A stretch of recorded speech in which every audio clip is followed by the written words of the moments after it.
Morgan, tell us a little bit about what's going on down here.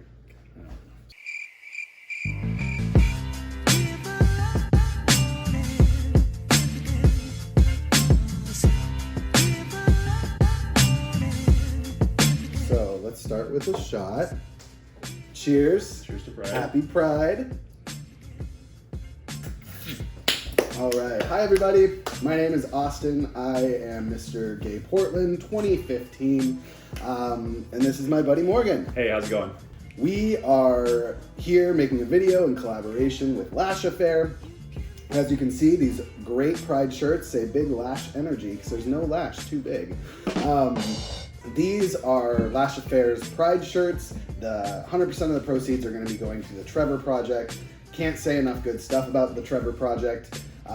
They are doing really, really great work, especially for trans youth and suicide prevention, it's really hard growing up not fitting in, growing up being told that the way you are, who you love is wrong and that you need to change. That takes a toll on young minds. So the Trevor Project has a wonderful hotline that people can call, get help. Great reputation. Yeah, and so we're really excited to be making this video and to be benefiting the Trevor Project. So Morgan, tell us a little bit about what's going on down here. It's not a cocktail video unless you forget something. Right. Yeah, so they asked us to do a sort of cocktail tutorial for everybody. So I thought a lot about what I could do, something that was kind of fun and interesting. We're actually going to be using Empress Gin, which has a really cool effect when you mix it with citrus or tonic water. So I thought maybe an elevated gin and tonic. It's one of my favorite drinks originally. I can do a lot of more fancy stuff, but you want something that's a little more relatable. Cool. If you don't have access to this gin, this gin has what they call butterfly pea syrup in it. Okay. It's a bit weird. It's what turns it kind of bluish purple. Interesting. But it turns sort of a more reddish pinkish hue when you mix it with citrus. You can actually get the extract separately. It's like $10 on Amazon. So sounds magic. yeah, hopefully it will be. Hopefully It's like the drag queen of cocktails. Yeah, exactly. She's gorgeous. She's got some butterfly pea. She can transform. Yeah. She's glamorous. I'm here for it. I'm excited. So what we're gonna do to try and help the effect along is a little abnormal. We're gonna mix the tonic water and the lemon. I'm using lemon juice instead of lime juice, just because we're also using an elderflower liqueur, and lemon pairs really well with that. Yeah. We'll put that in the glass with some ice first, and then we'll mix the drink separately, and we'll pour them together, and theoretically we should have kind of a magical transformation. So Ooh. go here. I know. I want to come up with like a transformation, coming out of the closet, coming into your own, into a new. You're confident. You're unapologetically yourself. Yeah. I love it. So any gin and tonic, always start with 2 ounces of gin. Anyone who tells you different likes their drinks too weak. Yeah, and if we know anything about the queer community, we are not a weak community, and we're mostly alcoholics. You can already see on this close-up, hopefully it changes a little bit as you add other things to it. But so we've gone from blue to a little bit more of a purplish hue. In our glass, we're actually going to use a couple ounces of tonic water. And this is a higher quality tonic water because we are doing an elevated cocktail, so it's an elderflower tonic water to go along with the elderflower liqueur that we're going to be using. And then just a little bit, maybe 1/4 ounce lemon juice. Cute. So we have like our homemade spritzer here. Put 1 large cube into the wine glass. There we go. Some fizz going. I like the fizz. Yep. This is fancy. And then for actual cocktail, normally if you're using citrus in a cocktail, you want to shake it. But in this case, we have tonic water, which is going to add a lot of effervescence and aeration to it anyway, so it's not super necessary. We don't want to over stir or over dilute the cocktail. This is just to get it down to temperature so that it doesn't melt the ice in there. Got it. Once a cocktail is down to a specific temperature, it's not really going to melt ice will continue to dilute. Sweet. So really, just tasting for temperature. And then, let's see if we can make this magic happen. Ooh. It'll take a few seconds, but you can see it takes on a little bit more Cute. reddish hue. Yes. Got some pink in there.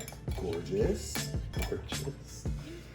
Yes. So there you go. It's a transforming gin and tonic. Will you grab me that little orange peel right there? Yes. If you're going to elevate your cocktails, you have to garnish. We always like fresh garnish. Since we use lemon juice, lemon garnish makes sense. Always express over the glass. You get the oils out. You can even run it around the rim a little bit. Give it a little twist. Just let it lit. Cute. So there you go. An elevated gin and tonic. You want to try? I do. Yes. Cheers. Cheers. That's really good. Yeah? Yeah. The citrus in it is kind of what elevates the typical gin and tonic that you're used to. Yeah, I mean, it still has the dryness from the tonic, but the sweetness of the elderflower and the fact that the tonic water is elderflower flavored helps as well. Nice. I love it. So let's talk about what pride means to us. Definitely. Why do we think pride is important?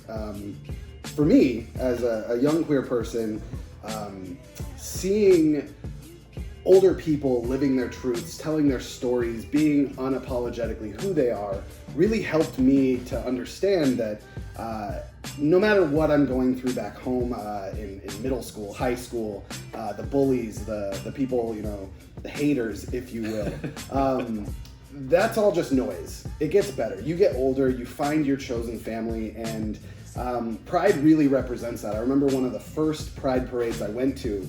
I've never seen that large of a concentration of queer people celebrating who they are. Yeah. And that showed me that this community exists and is thriving, and I'm a part of it. I belong there. So for me, pride is important because representation can build confidence in people. It shows a sense of belonging. So for me, I think it's because representation matters big time. Definitely. I've heard that a lot from a lot of people. So, as a straight man who considers myself an ally to the queer community, it's really, for me, about being a part of some conversations that don't normally happen. Mm-hmm. So during this month, even the negative stuff and the arguments that happen around that, I feel like are still a move in a positive direction because we're not hiding anything. This isn't about shame. Mm-hmm. It's literally about pride. Yeah. We're literally showing that people of all different stripes can come together and celebrate a diverse community in a really open and inclusive way. And as an ally, it can be hard sometimes to know when you're overstepping your bounds, when you're stepping into other people's spaces. You don't want to try and dominate. It's more about listening than it is about talking, for sure. Absolutely.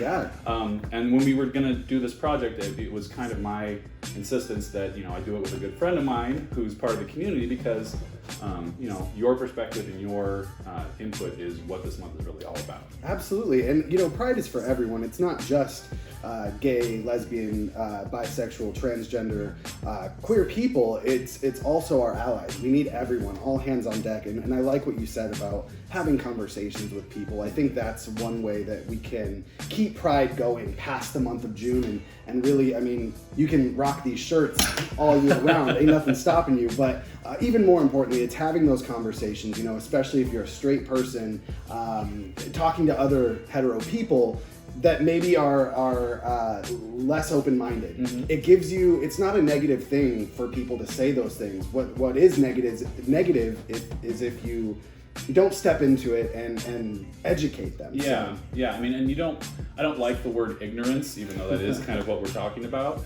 But there's a lot of things that I personally wasn't aware of, and it wasn't until I crossed the line and someone checked me that I was able to educate myself and correct my future behavior. So, it's better for us as allies to hear that sort of pushback and learn to accept it and learn to internalize it, rather than just living in silence or shame about it. You know, Right. people, I feel like sometimes, you know, I wasn't checked on behavior because people were afraid of insulting me, affecting me.